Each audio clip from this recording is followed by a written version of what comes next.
It's lovely to see so many of you here, especially after the day that we've had today or yesterday. So I think everybody deserves a sticky star or at least a nice glass of something to celebrate the fact that you've managed to make it down here. We had an AGM in April, but we wanted to get the AGMs back on a cycle of having them near the end of the year and relatively soon after we've published the annual accounts, because it makes them more relevant, obviously, and it seems a little bit silly to do them when they're about 9-10 months out of date. So you've probably gathered I'm not Andrew Cunnington, our company secretary, so I'm going to stand in for him today and be the MC. So it's the usual format. We have a number of apologies that haven't been able to make it. There's been a little event in London, I understand, about critical national infrastructure, so a few people have not been able to make it because of that. So Steve Watkins, Jeff Hill and Laurie Abercrombie have sent their apologies. So let's get on with the interesting parts of the business and listen to the Chairman's outlook. Thanks, Amanda, and good evening, everybody. Thank you for taking the time out of your busy schedules to be here. So I'm going to try and give you a little bit of colour about what we've been up to over the last 12 months, and I think we can all be really proud of it. When I say all, I mean all, members and the board and the secretariat, some of whom are in the room. It really feels, I'm 2 years in the role now, and it really feels like we're starting to get a bit of buzz around the place and starting to get a bit of momentum in terms of some of the things that we laid out last year around our objectives and key results. So for those of you who were here or at the AGM last year, you remember that I touched on the 5 objectives and key results that we've laid out as part of our strategy to try and build and create that momentum that we've talked about to be the home of cyber. So the first one was about growing our base of active members, and I'll come on and touch on a little bit around that. The second one was ensuring that every member is growing and learning. It's a bit of a two-way deal, I know, but we're here to help with all of that. The third one was around developing a pipeline of future members, and this is something that we're really, really passionate about, and we've been putting a lot of energy and effort into creating different pathways into cyber and into the Institute. Making CIISec the go-to home of cyber. I think when I've spoken previously, I've talked about some of the confusion that exists in our profession, a number of different bodies, the UK Cyber Council. So we're really trying to do the knitting for our members to try and bring that all together so that we have a coherent message and a coherent place for cyber security professionals to come and be at the home of cyber. And then finally, we identified that we needed to do a bit of work just to shore up some of the foundations of the Institute. We had difficult times through COVID. We've come off the back of that now. And obviously with the confusion in the sector, we wanted to just make sure that we had the right infrastructure and the right activities to grow from a solid foundation. And I'm pleased to say, with all of those OKRs, we are making good progress. And actually Kevin, who sat here at the front, has been really driving that and been the driving force behind it, working with everybody in the Institute and with our members and fellows as well who are here today. So look, massive thank you, Kevin, and to everyone who's been involved. And I think I'm right in saying, looking at Kevin, that we're at the midpoint of our activities. We're about 63% through our OKRs, which is a fantastic effort. And that's why we laid them out. We wanted them to be measurable so that we could, as a board, see exactly where we were against each of those areas. So it's great to see. Okay, so a couple of things then that have been at the heart of that. So we've done a big review of our membership offerings. We had some strong feedback from you and other members that the offerings weren't necessarily as clear as they could have been. When we spoke with corporate members, some of the feedback was often, well, what does this give us? As corporate members, what can we get from the Institute? What does it do for our employees? So Claire and the team at CIISec have done a lot of work to try and refine that. And the good news is that seems to be working. We've landed, I think I'm right in saying, about another 10 or so, maybe more corporate members in the last 12 months. In the last quarter. So we are starting to see traction in that, which is excellent. So hopefully that clarity of message is helping. Tomorrow we'll have to be the judge, or you'll have to be the judge of whether we deliver a cost-effective member-focused flagship event, but that is live. We have trimmed it down a bit. We had quite an extravaganza last year, which I think people enjoyed and delivered the outcomes that we needed, but we are looking at making sure that we're spending your membership money wisely and hopefully tomorrow will be a good reflection of that. We've incorporated the ICDIP program within CIISec, so the Cyber Digital Investigator Accreditation. So that was a piece of work that was required to make sure that we're aligned. And again, joining some of those dots for our members. So a lot of police investigators who need that qualification, that now sits within our skills framework, and we can deliver that as part of our standard offering. Hopefully you all saw the continuous professional development email. So we're starting to embed continuous professional development in what we do, so there's a bit more assurance, if you like, and credibility to our members and our membership levels, and that's a continual process, which I think is really important. We are obviously supporting the UK Cyber Council, and Jill, who sat at the front here, has been spearheading that for us. I think we're in as good a place as we can be with the council. We're one of a very few licensed bodies who are able to charter our members, and as a board, we wanted to make sure that that was the case, so that you as our members didn't miss out there and you have the opportunity to go through and become a chartered cybersecurity professional. We're supporting the three capabilities that are currently out there as chartership, and we're putting a lot of feedback into the Cyber Council as well, based on our extensive knowledge and experience in the profession and supporting the profession. I've talked about the Secretariat, so there has been a bit of turbulence in previous years in the Secretariat. We've made some changes, we've shored up the Secretariat. We've got, I think, now a really strong team who are delivering, and that makes a massive difference, and it just feels like there's quite a buzz around the Institute, which is great to see. And then I know it's admin, right? But we are implementing a direct debit capability.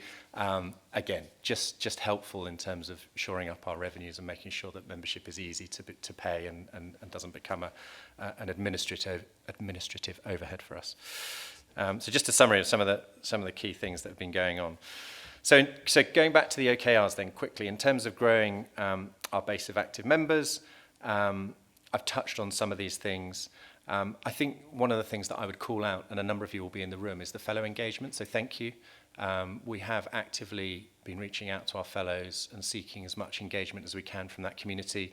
I think we're very fortunate to have an incredible group of fellows in the Institute, a huge body of knowledge, and we will be looking at you more and more to help for those who've got time and feel willing and able to help. That is a great thing that we can bring together and deliver for the rest of our members.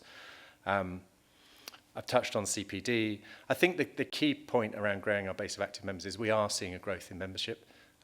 That's not always been the case, and it is the lifeblood, obviously, of the Institute, and something that we're really keen to keep pushing. So again, feedback is always welcome, but the good news is that we are growing as an Institute, and we have increased our membership, not just individual membership, but also corporate membership, as I mentioned. Developing a pipeline of future members. As I said, a real priority for us as a board at CIISec. Our work with schools and the Cyber EPQ program has been hugely successful. So we've delivered that for a number of years now, and we're seeing a year-on-year increase in the number of students that go through. I think most importantly, we're seeing, and we're deliberately targeting schools in disadvantaged areas. We are seeing this as a pathway for people from different socioeconomic backgrounds, for a more diverse cohort of people coming into the cyber profession. And very often, it's the female candidates who attain the best results, which is great to see. And we are seeing a large number of girls taking the EPQ. So really keen that we keep pushing that, and we will. We obviously get support from DCIT on that. I think one point that I would raise is I don't think government alone are going to change the dynamic here. We do need, for those of you who are in industry, we will need, and we will be pushing for further support from industry to help to fund some of these programs. So we do get some funding, and that helps tremendously from government, but I think we're going to have a bit of a private-public partnership to really change the dial in terms of the number of people coming into cyber. How long have I been speaking for? A few minutes, and I haven't mentioned AI. So we've added a specific AI and quantum component to that, which is excellent because they're obviously topics du jour. And as I mentioned, we will be working with industry to try and gather momentum in terms of funding for that program. A few things around, if you like, our core business. So our associate development program, our full development program, and our CISO development program are all going really well. They're great paths in for people in industry at different levels, and we're seeing a good uptake across each of those programs. I've touched on the Cyber Council. We continue to run a large number of webinars. Our podcasts have been really successful in terms of attracting different audience, and we've had a lot of listeners to those across the year. We've obviously got live tomorrow. And again, as always, I would stress that there are opportunities for all our members to get involved and help and volunteer. Academic partnerships, another really important area. So there's a large number of logos, which is great on the screen, so showing all the universities that are currently partnering with us. We have been reviewing that program, working with Stephen Fennell, who's been a core component in CIISec to drive the academic partnerships. We work with the accredited universities, and we're also looking to extend, and we'll touch on it tomorrow, the Fred Piper Prize, particularly to make it a little bit more inclusive and broader in its reach. So Fred, obviously people are very familiar with Fred in the Institute. He was one of the founding members, and that's a really important thing for us to be doing, and encouraging people from different backgrounds into the cyber profession.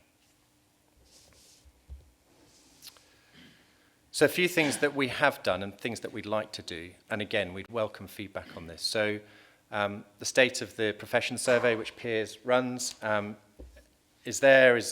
been, again, a successful survey for us, gets lots of coverage, and hopefully provides some interesting insight for members and everybody into the profession. The revision of the skills framework has been a big piece of work. So as I said, we've incorporated the ICDIP program into that, and our skills framework is well renowned and hopefully very useful, particularly for our corporate members in the development of individuals within our corporate members. We've got a number of specialist interest groups, particularly the nuclear one. I know Mark's at the back of the room here, so the Nuclear Hub has been a really successful group for us. And then the registration that we've developed, the professional registration we've developed with the UK Cyber Council, again, creating that route for our members to chartership. Things that we've talked about as a board and we'd like to get a bit more traction on. So again, and I think this links back to our fellow community, more intellectual property. So the development of white papers, harvesting some of the knowledge that exists in our fellows' minds, heads, brains. How can we take advantage of that? How can we document some of that? How can we create a body of information for our members to reference? Relevant media touches. I'm sure the media touches is the phrase, but I think we just want to make sure that, again, it comes back to being the home of cybersecurity. We are referenced and recognised in the media when events are happening. Amanda mentioned a big event today in London. Where's our voice in that? What's our perspective on that?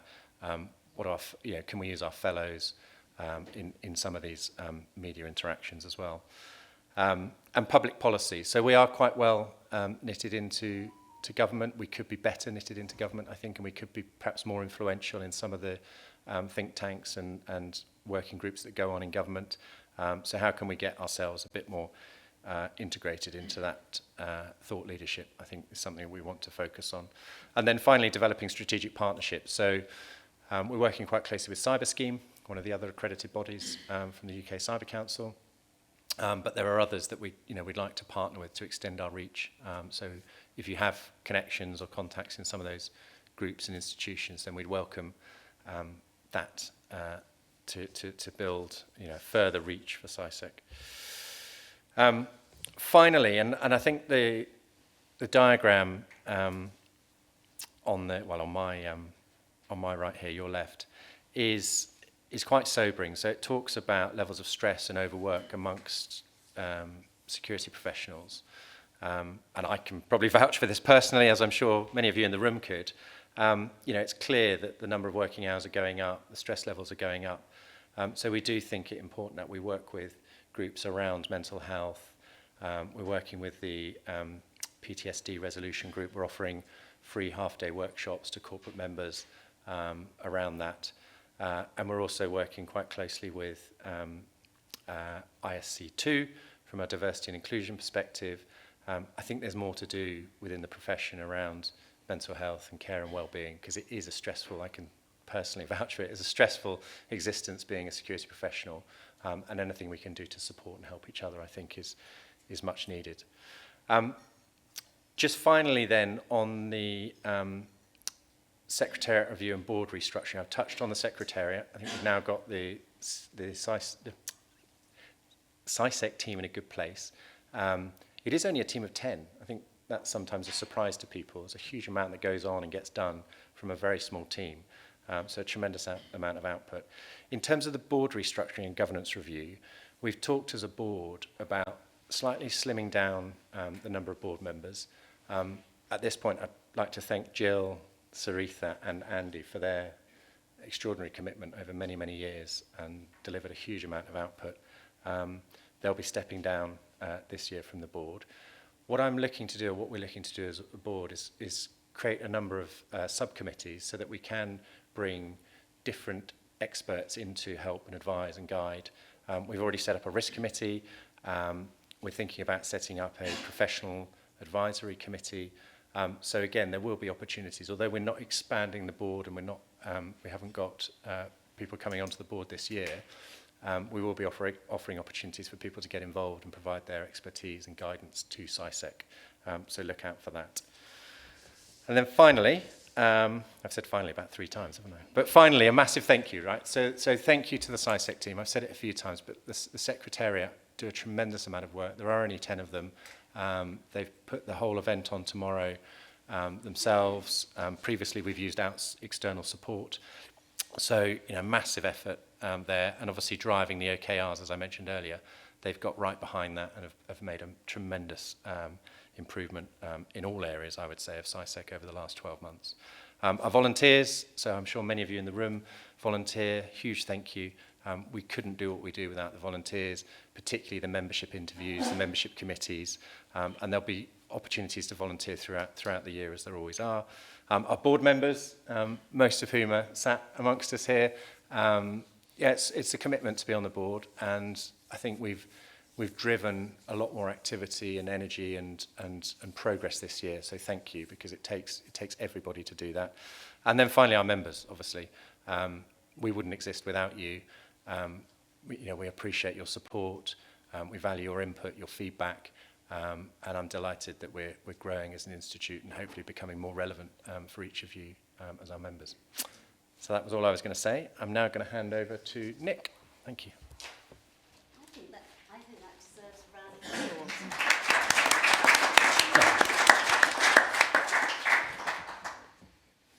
Thank you, Luke. I'm always conscious the finances are the slightly less exciting bit. Bear in mind that we're talking about a rear-view mirror here, and we're talking about a period that finished 9 months ago and started 21 months ago. So I'll talk about the accounts, but then I'll talk a little bit about where we've got to in the last 6 months as well, which will tie with some of what Luke's saying. But broadly, I stood up here, 15 months ago and predicted we would break even this year, or the year just gone, and we didn't. And there are a few reasons for that. Primarily, it's because our expenses were higher than expected and our income was lower than expected, as always happens. But looking within that, I think the main fact is we've had a lot of turnover and a lot of changes in the Secretariat, as Luke talked about. And, people going with loaded knowledge, new people coming in, always has a period of cost and a period of not growing revenue as fast as you want to. So I think we had a lot more turnover in the Secretariat than we expected, combined with, we spent a lot of money on live promotional costs. We had a couple of corporates who committed to paying us and then didn't pay us because people left or moved on or post-pandemic change of budgets or whatever. So for a few reasons, we made a loss last year of 135k. Just to break some of that down, if I break the turnover down, we've grown corporates and we've grown it much more significantly recently. We've grown individual membership, which does not happen every year. We've grown our other income, so grants and stuff related to EPQ, and our ICDIP revenue grew as well. So every revenue line, material revenue line we track has grown. So thus you get from the 770 to the 1,015,000. And then on the cost side, that also grew, unfortunately. A big chunk of that was salary costs, so salaries and contractors, but excluding pensions and national insurance. was 423,000 2 years ago, so about just over half our costs. Was 518 last year, so it's gone up, but a lot of that's associated with the turnover of the Secretariat, professionalising the Institute, and frankly, we've been talking for some time about, we've been running as a small business for forever, and that transition to running as a sort of medium-sized business with the structures and disciplines and metrics has been quite a journey, and it really feels like we're there now. IT costs were a little higher than expected with some of the website changes and so on, and Live was an extravagant event last year. I think a well-received event, but this year more efficient. And there was about 30k of bad debts. So that's the profit and loss account, and I'm not overly worried about it. I'm not overly worried about it because we still have a great buffer of cash in the bank. So we had, where are we? We had 690,000 in the bank, which is more than 7-8 months of income. The year before last, we got 680 this year, and part of the reason that has declined much less than our loss is because we've got much better at collecting what we're owed when it's due, and we've got much better at paying and managing all that side of stuff. So just to break some of the balance sheet down, broadly, the fixed asset bit at the top is not really that material, but it's essentially goodwill, which is the value still left from the EPQ acquisition that we write down over time, and a little bit of what we call fixture and fittings, which is like chairs and computers, right, which also get written down. Debtors are primarily two things. Trade debtors, so people who owe us money, and we're much better at collecting money now than we used to be. So we had 187,000 of them outstanding 2 years ago, and we've got 169 this year. And what we call prepayment. So basically, if you pay a 3-year subscription, we will recognise some of that in this year's profit, and we'll recognise a chunk of it, stick it here, and recognise a chunk of it in next year's profit. And then on the creditor sides, you've really got two things. You've got accruals. So if you pay if you pay in, for example, if you pay in September, half of your money hits our profit this year, and half of it hits our profit next year. So that's what that is. So broadly, that's looking healthy. I think if we look at what's happened in the past 6 months, and always danger of me standing up here and say we're going to break even this year, and we didn't last year. But signs are really good, right? We are materially there. We're 10 or 15k under at the half-year mark, and that's including the cost of Live. Our individual membership is genuinely growing and has done. Our corporate membership has shown quite a bit of growth in year to date, but a lot in the last 3 months. We've got the council charter revenue from people going through that process, and the EPQ revenue is growing. So every single thing we track on the revenue side is growing, combined with a stable secretariat and a mid-year position where we are materially break even. So I think that, for me, that's really positive, and we've invested a lot to get the secretariat to where it is, and I'm pretty comfortable with that. A couple of other things. We haven't raised our membership prices forever, frankly, in my memory, which, given everybody else has put inflationary rises in for the last 15 years every year, probably wasn't very wise. So we're going to start to raise, inflation 5% a year from this point. We're not going to backdate it because that would cause membership churn.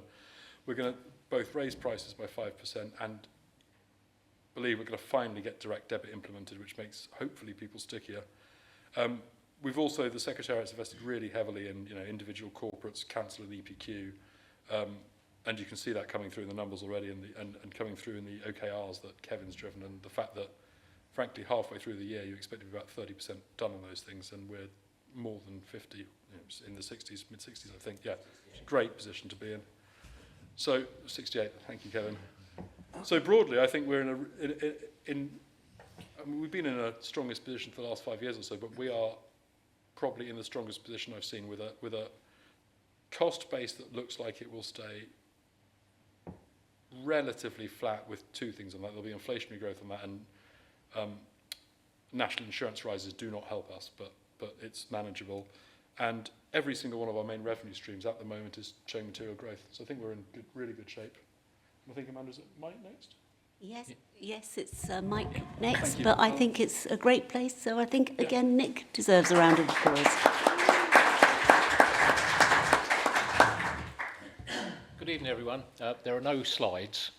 So it was basically, a lot of you here would have gone through the accreditation committee to get your membership.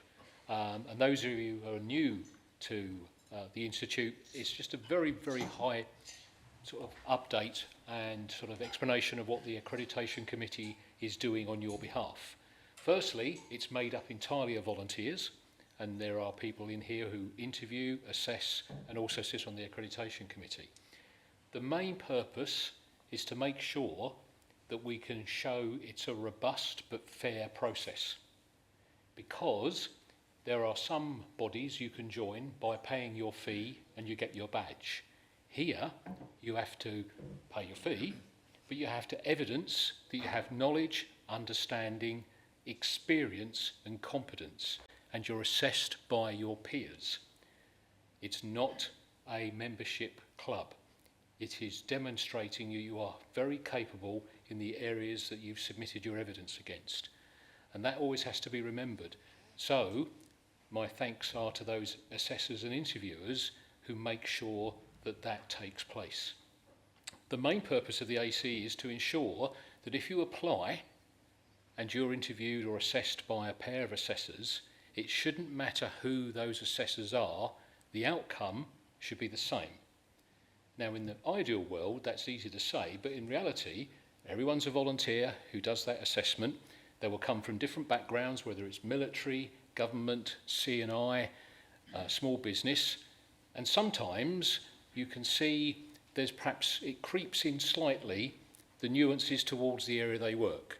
If you're working in a big conglomerate, you have an expectation and understanding. If you work in a very, an SME, you have a different understanding of the world. So what we try and do is make sure that when we see the evidence coming through to give the award, that it's been done fairly. And occasionally we do dip sample. John Pringle, who's the other co-chair, and I will occasionally dip sample a candidate, so it's not a re-interview, it's just to give ourselves and the AC that confidence that the bar, the virtual bar, is in the right place and the fairness is in place as well. Now, it's been a bit of a challenge this year because not only are we assessing our membership, but we're also taking on board the charter applications, because we're licensed to do governance and risk, audit and assurance, and security architecture. So it's a bit like the chicken and the egg. When the AC first started years ago, you had members on the AC who hadn't actually gone through the AC, so you had to do that. And obviously now for chartership, we had to get the majority of the members of the AC through the charter process so that we could then charter applicants coming through.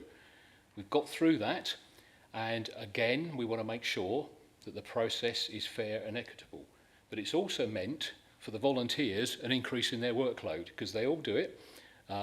They assess and also review to make sure that standard is in place. And recently, we've noticed quite a considerable uptick in applications to become chartered. But one of the things we've said we've always keep in place is that to become a full member of this institute is something to be proud of, and it's not easy. So we have had some people who've come through to apply for charters, or who've got charter status but have moved from one professional body to another and want to join us. So we make sure because they haven't had an interview from us, they will still have an interview to become a full member. We will hold our line that actually we make sure that when you come into our profession, that no matter where you come from and what route you've taken, to become a full member is something to achieve and be proud of. Now, some of the other things we've been involved in, myself particularly, and Luke has mentioned it, is the Institute of Cyber Digital Investigators Profession. It was set up 5 years ago with Home Office funding for law enforcement to professionalise those who are involved in digital investigations. Now, it had funding to start with, but like most things from central government, sometimes the funding is a pump prime and then it's withdrawn and disappeared. And we were running the secretariat for both the institute, our institute, and also for themselves. And it was agreed with the College of Policing when they came to that situation that they couldn't afford to run two things, that we would run it for them. So slowly, the applicants under the old ICDIP scheme have been tapering off, and that should end at the end of this year. And then from then on, members who are in law enforcement who want to have a professional membership will come through our skills framework, And that has been changed, as you know, to reflect a number of things. And I was involved with Kevin in rewording and bringing in the new version 3. And some of the members of the accreditation committee for the law enforcement side will be joining our AC as well, because sometimes, and I've seen a lot of applications, there's a very high level of specialist knowledge and understanding to investigate digitally evidence and following it through to take it to either civil court or criminal court. So to maintain our status of make sure it's fair, some of the AC members who are from the law enforcement side will join our AC as well. The other thing that we do is we also do fellowship applications. That's not the full AC, that's the 2 co-chairs. We do that because the fellows applicants go through a different criteria, and then John and I will check that, again, the fairness has been applied. So in reality, we're going to maintain that status, and we hope that anyone who is a full member or is considering it will know that when they get it, that it's been a journey well worthwhile. Thank you. That's great. That's a really good update.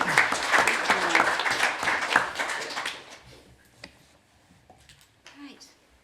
Now, at the AGM, we have to go through a number of formalities. So the board has to re-elect a third of its board members each year. So each year, 3 of the... I better put that down better. Is that better? Yes, you can hear me now. I'm too short. Can't help it. I'm not going to groan now. Is that a number of board members have to stand down, and then there's an election for new board members to join the board. As Luke was saying, that we want to reduce the size of the board slightly so that we can restructure. So on this occasion, Jill, Saritha and Andy stood down. And so I think, again, a big round of applause for their help, because they've been wonderful. And Stephen was the remaining person that had to stand for re-election. There was no contest to his standing, so Stephen is re-elected to the board for another 3 terms, so 3-year term. So a big round of applause for Stephen, and for continuing all his excellent work over the years as well. The other thing we have to do at the AGM is that... have I done something horrible to this? Yes, I have. Doesn't matter. Is that we have to approve the minutes from last year, from the AGM. So they've been online, and so if everybody's happy with the minutes and they've had a chance to read them, can I have a show of hands to just say that you're happy? Oh, I think that's good. That's good enough. And then the other thing is the accounts, and I think that Nick has done an excellent job of explaining the accounts. So is everybody happy with that? Yay, that's good. One more to go. And that we approve the auditors to be our auditors for next year. So our auditors are Randall and Payne, and they've been auditing us for 2 years now. So again, show of hands on that. That's great. So that concludes the formalities of the AGM, but we've got time for some questions. So this is a lovely opportunity because we've got pretty much all the board here. Quite a few of the fellows. So does anybody want to start the questioning off? Don't be shy. Oh.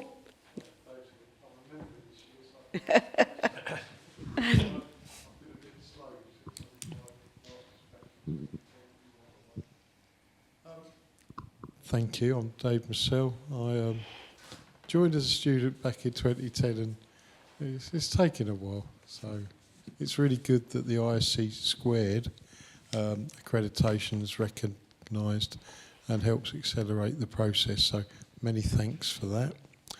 But the question I've got to ask relates to one that the Atlantic Council raised with Jen Easterly 6 months ago. We've always done it. IAC used to do it. We used to have a thing called the Information Assurance Map, version 5, last held on CESG website. So I think there's a space that we could fill. We could draw what the 6th dimension looks like, We have the partners, we know the people, we've known them for aeons, and I think we could become the owners of a modern version of the IA map to meet the definitions that General Easterly says we need for secure by design. Just a suggestion. Okay. Board members, have you any insight or comment on that? Not specifically, but I think it sounds like an interesting suggestion. I think it leads on from my comments around strategic partnerships. So if you think it would help us extend our reach and provide value to our members, then really happy to. There was so many bodies involved in information assurance and security inside. There was a sort of CSG-sponsored task to try and identify all the links between ourselves and IA and IC squared. Not really finished. But that did, I think, fall out of maintenance when CIISG became NCSC and some of their relationships with industry sort of changed. But there are a lot of links between a lot of different organisations that could be mapped out if it's useful. Okay. Before we go back to David, are there any more questions? Or David, did you want to just make a supplementary statement? So one of the riders that helped destroy it was, I think, one group at least asking for funding to redraw the map. And I actually found a volunteer who was, until last month, head of TR60B for the TIA, David Cuthbertson, if you know him, at Square Mile. And he said he'd do it for free. And the point was, I think if we do it as an objective, get the right people on, have a chat to IAC, see if they've got any IPR issues, if it's still there. But I really feel strongly that if you're going to defend the UK PLC, you pretty well need to know what's out there. No, thank you, David. I think that's a very important point. Now, you're all being very shy. There must be some more questions. Thank you. Thank you. My name's Adam Castle. I just had a point really on respect of the accreditation committee. Having been involved in quite a few fellow interviews and assessments, I sometimes feel that I'm sort of imposing my will on sort of who gets through and who doesn't. And do we think there's merit in having a calibration exercise across those who do the interviews to make sure that we're kind of maintaining a consistent standard, and how would that work? Right. I think that's one for you, Mike. But, Yeah, I mean, I alluded to it, that what happens is the recommendations from the interviewers come to both John and myself as co-chairs of the accreditation committee. So we see everyone, irrespective of who's done the interview and assessing, we get that picture. And again, when it comes in, if we feel that we just want to test it, we do some dip sampling. The whole process is always slightly different, because some people will apply for full membership and they will apply for to be a fellow, and sometimes they'll get one, not the other. And again, we look quite closely, because we don't re-evaluate the application, because that's why we trust our assessors and interviewers. What we're really looking for is there a consistent approach in those who do that assessing? Sometimes there's some feedback that goes back from us where some people put some really excellent comments against their decision. Because as an AC, one of the challenges is when someone says not quite met the standard, we need to be satisfied that there's evidence there that the AC can endorse that comment. On occasions we've had not so much comment in there, and we all recognise that everyone's very busy and they're all volunteers, but we've gone back to the Secretariat and said, can we get some more information? I mean, at the end of the day, it's never going to be perfect, but we try as best as we can to make sure it's fair. And I also would add that there are occasions, and quite a few occasions actually, where the interviewers or the written assessors will actually send back to the applicant for further information. It's not a case of, here's your application, didn't quite meet it, hard luck. It's a case of, you're nearly there, you might need to put some more evidence in this section, goes back, and if it comes back and the evidence is in there, then they'll put them through the further progression. So to some extent, it's a bit of an iterative approach, We don't want the interviewers and assessors to actually be mentoring them through, but they actually occasionally will go, you know, because you see a lot and you know what good looks like, and sometimes you think that one's a potential to be good but hasn't quite met there, sends it back, comes back. And we do, as the accreditation committee, see where there have been people who've applied and it's gone back for further information. And equally, there have been some people it's gone back for further information and they still haven't supplied it, therefore they don't meet that particular level. But we do our best to try and make sure that you're not on your own with your judgment. There are other people out there because we see everything that comes through. Well, one of the things I'd like to add to that is, and I think Kevin will probably bear me out, is that when you look at some of the other accreditation systems that are out there, there's a lot of rigour around what we do. We put a lot of effort into training the assessors. We buddy them to make sure that they get the proper training, and buddy them with an experienced assessor for the first few times. The dip sampling, we do a lot of that as well. So I think it's as robust as it possibly, I mean, obviously you can make it more robust, but I think we're pretty proud of what we do. Kevin, would you like to add anything to that? No, he's had enough. Yeah. Additional requirements because of the council. Yes. We've had to bring in some additional requirements because of the council around rigour. So I think it's multiplying the sampling, the assessment, the training is going on all the time with all the assessors. We actually have to comply with the council licence as a licensed body, which enforces some of that now as well. But actually most of what they've asked for pretty much represents good practice that we're already doing. So, Jill? There are difficulties with the council process because the council has two things that people have to assess against. So that's one of the issues that certainly the AC has had to grapple with, that the council issues two documents. It issues a what they call the SPCC, which is the master document, but it also issues a contextualised document for each of the specialisms, and the two don't quite knit together, which makes it very difficult for the interviewers. So it's actually quite difficult when it comes to the AC to actually say, is the person at the correct grade? And it's one of the things that we're going back to. The council has asked us for feedback on the process, and it's the major thing that we're going back to the council with that difficulty between the contextualised standard. If people have been through the process, they'll understand what I'm talking about. If they haven't, they'll think, what on earth she's talking about. It's another language, isn't it, Jill? So I think that's a long way of saying we've got some really good processes in place and we are looking at them constantly, and we need to because of the Cyber Security Council. That's great. Budgie. Yeah, sorry, can I just carry on that theme around assessors. So I do interviews for fellows and also for full members. I think the criteria for full member is pretty clear. You've got the skills framework, you can assess people on that. I think, not surprisingly, for fellow it's still pretty subjective, and just going back to this thing about training, I may have slipped through the cracks, but I've never had any training for doing the interviews for either full or... Oh, would you like some? Well, so the question is, is that training? No, there? I think that what we need to do is some annual top-up training or biannual top-up training. So that's, I think we'll put you down for the first session. Yeah, it's just... But no, I think it's a very, very valid point. But on the fellow one, it is Yeah. still fairly subjective. And I think while we do our best around trying to figure that out, I think one of the things that we've been working on, and you'll be aware of that, is that the terms of reference.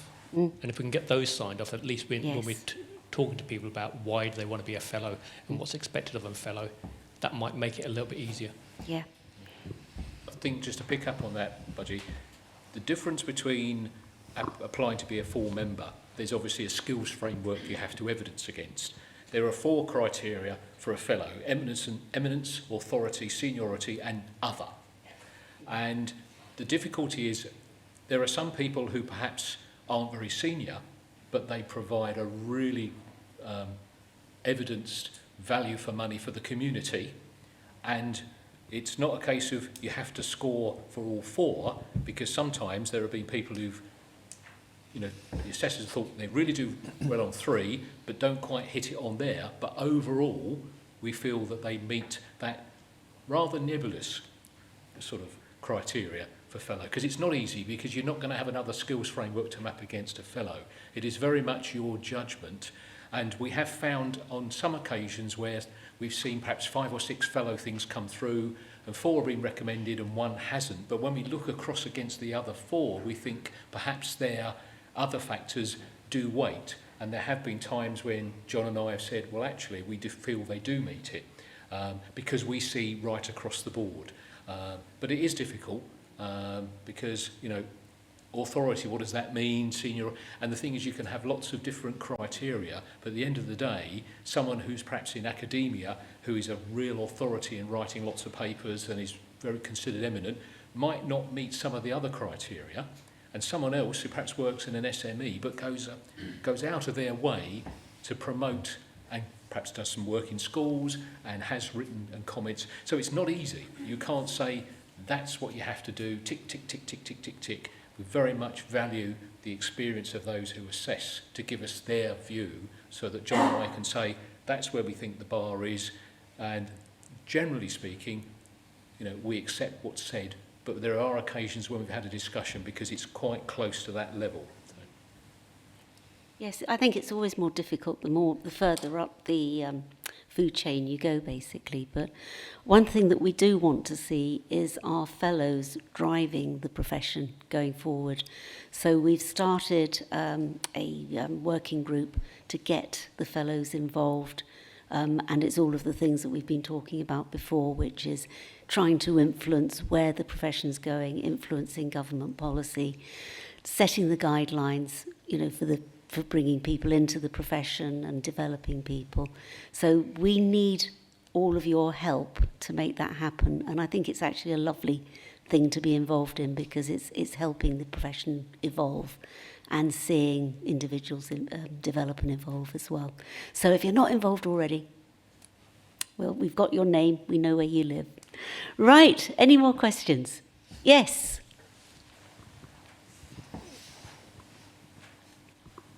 Hi, I'm Sarah. I do the interviews. One of the things I know is there's a lot of neurodiverse people in this industry. I have a colleague who, if you unplug him, the internet will go down. Cannot fill a form in, though. Mm. I know we were talking about doing something about it, finding a way to help, and people say, oh, we'll send in his CV. A CV is exactly the same as filling in a form, so that's, you know... I'm thinking possible buddy system, anything. Yeah. We've got to, because some of the guys we're missing out on, and Yes. I say guys in a generic term, sorry any ladies here. No, I agree entirely. That I think you've probably got something to say there, Peter. Go on, you chip in, and then I'll say a bit as well. I've got 2 people in our organisation that I've been trying to mentor through getting full membership. They just cannot fill the form in. And even, you know, I've even tried to help them fill the form in. They can't, they just get a mental block on it. But you did it. No, I've got an exemption. I took an exam for the ISC school. Right. 10 years. 10 years. Right, back to Peter. Sorry, can you go back to... If I could just... Oh, you're done, are you? Okay. I'll just add, but we have had a couple of occasions where someone has applied and they have had a neurodiverse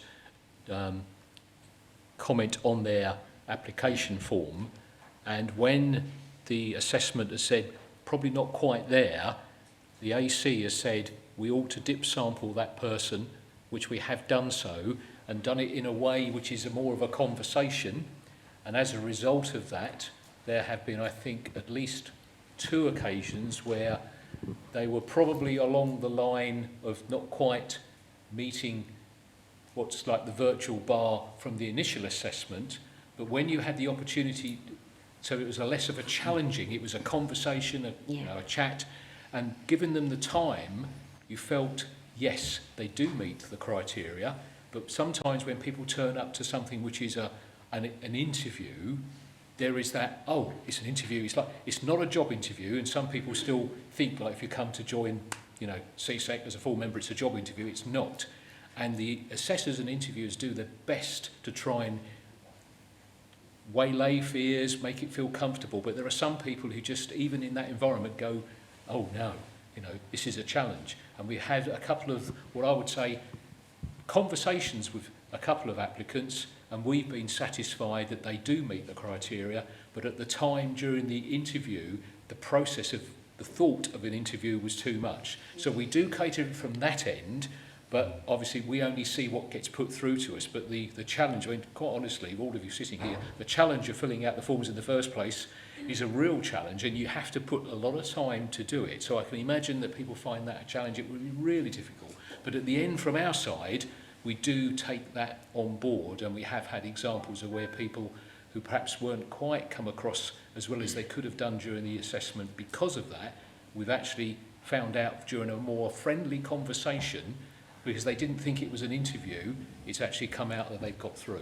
Yes. I mean, I'd be happy to be a support for someone, so I could be helping them get through the form and then help them even sit with them in the interview, but not be part of the interview. Something like that, because I do that with this person now. Yeah. Lovely. So Thank you for. I would need training. Yeah. I was just going to make one. You go first. No, look, thank you for raising it, and it is something we talk about at the board. Interestingly, we talk about it from your perspective, Mike, and we talk about people being or maybe becoming anxious about a conversation or an interview. And so we say, well, the form filling should be more straightforward, but we've got to look at it both. I think we've got to look at an option, or allowing people the option when they or when they apply, to say, well, either you can have a discussion or you can fill in a form. Yeah. But we should take your guidance on that and try and make it as accessible as possible, because we definitely don't want to be precluding anybody. Back to Peter. I was just going to say, is there an opportunity for us to set up a group, and I'll happily volunteer to be a part of that, to look at the neurodiverse route through. I can volunteer some people in IL. I'm not an expert in neurodiversity, but I do know some. That would be tremendous. Yeah, it's being recorded. You're signed up. We do have a D&I group, and one of the streams is neurodiversity. And I think that's something that we ought to be looking at as an objective for this year, to deliver something that's solid. Having talked with some pen testers about it myself, is that it's coming back to this thing of it being non-confrontational. So maybe it's talking through a scoping report or a tool that they've developed or something like that. But I think if we can sort of codify it, I don't know if that's the right word, but make it more accessible in the true sense of the word. I know it was a number of years ago which I did it, but I have done it, that I talked through somebody's skills and filled in the form for them, which actually removes the form from the process. And I'm not sure whether that's, but I've certainly done that in the past. So I'm not sure whether that is still done in some cases, but that does remove the problem of filling in the form in the first place. Again, it's another approach, isn't it? That we need to look at all of those things and make them available. There's a chap in a white shirt behind David that's had his hand up very patiently. Sorry, it was on the Eamon Patton. It was on the same topic, actually, which is, as an interviewer and an assessor, we get no training in handling these issues. And I've developed my own script. I now know to ask, are there any special adjustments I need to make? Because you don't necessarily get that in the paperwork. No. And really, I think it'd be a plea to say probably we need a bit more training for assessors in this area, and not just a PDF to read, but actually maybe a few meetings, sessions, Teams meetings or whatever. Absolutely. And can I volunteer you as well to Yes. be involved in this group? Yes, that's all recorded on tape as well, so that's good. But yeah, I think that's one of the things that, I don't know if John Davis is here, but he leads the D&I programme, and we're looking at what we should be delivering next year. And I think that has to be one of the key deliverables that we should be we should be looking at. Right. Any more questions? No, you've all gone quiet now. I think we can probably say that we're nearly there. I think the AGM is closed.